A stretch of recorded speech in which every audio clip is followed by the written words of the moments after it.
2024 NEET result വന്നു കഴിഞ്ഞു. ഇപ്പോൾ സ്റ്റുഡൻസ് വെയിറ്റ് ചെയ്യുന്നത് കൗൺസിലിംഗിന് വേണ്ടിയാണ്. ഇന്ത്യയിൽ നടക്കുന്ന കൗൺസിലിംഗ് മെത്തേഡുകളും കൗൺസിലിംഗിന് മുൻപായി വിദ്യാർത്ഥികൾ അറിഞ്ഞിരിക്കേണ്ട കാര്യങ്ങൾ എന്തൊക്കെയാണെന്നും നമുക്കൊന്ന് നോക്കാം.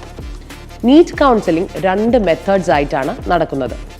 ഓൾ ഇന്ത്യ ലെവലിൽ സെൻട്രൽ ഗവൺമെന്റ് നേരിട്ട് നടത്തുന്ന കൗൺസിലിംഗുമുണ്ട്, അതത് സ്റ്റേറ്റുകളിൽ നടത്തുന്ന കൗൺസിലിംഗുമുണ്ട്. ഇതിൽ സെൻട്രൽ ഗവൺമെന്റിന് അണ്ടറിൽ വരുന്ന ഇൻസ്റ്റിറ്റ്യൂഷൻസിന് വേണ്ടി നമ്മൾ പ്രത്യേക ആപ്ലിക്കേഷൻസ് കൊടുക്കേണ്ടതുണ്ട്.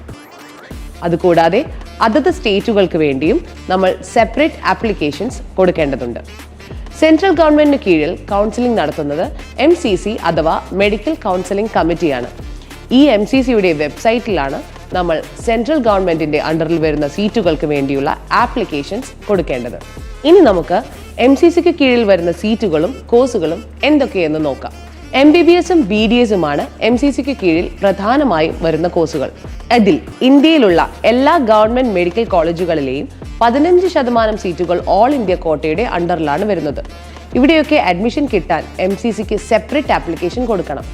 MCCക്ക് കീഴിൽ പ്രൈവറ്റ് യൂണിവേഴ്സിറ്റികളിലും ഡീംഡ് യൂണിവേഴ്സിറ്റികളിലും വരുന്നുണ്ട്. ഇവിടെ 100% സീറ്റുകളും കൗൺസിലിംഗ് ചെയ്യുന്നത് MCC വഴിയാണ്. ഇതിൽ 15% NRI കോട്ടയും ബാക്കി 85% ഓപ്പൺ മെറിറ്റുമാണ്. കഴിഞ്ഞ വർഷം വരെ പ്രൈവറ്റ് ഓർ ഡീംഡ് യൂണിവേഴ്സിറ്റികളിൽ ആപ്ലിക്കേഷൻ കൊടുക്കാൻ 2 ലക്ഷം രൂപ സെക്യൂരിറ്റി ഡെപ്പോസിറ്റായി നൽകണമായിരുന്നു. ഇനി സ്റ്റേറ്റ് കോട്ടയിലേക്ക് വന്നു കഴിഞ്ഞാൽ ഓരോ സ്റ്റേറ്റിലെയും കൗൺസിലിംഗ് അതോറിറ്റി വ്യത്യസ്തമാണ്.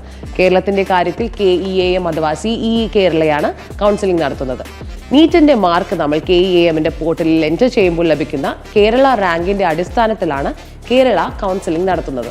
കേരളത്തിലെ ഗവൺമെന്റ് കോളേജുകളിലെ 85% സീറ്റും സെൽഫ് ഫൈനാൻസ് കോളേജുകളിലെ 100% സീറ്റും KEAM ആണ് കൗൺസിൽ ചെയ്യുന്നത്.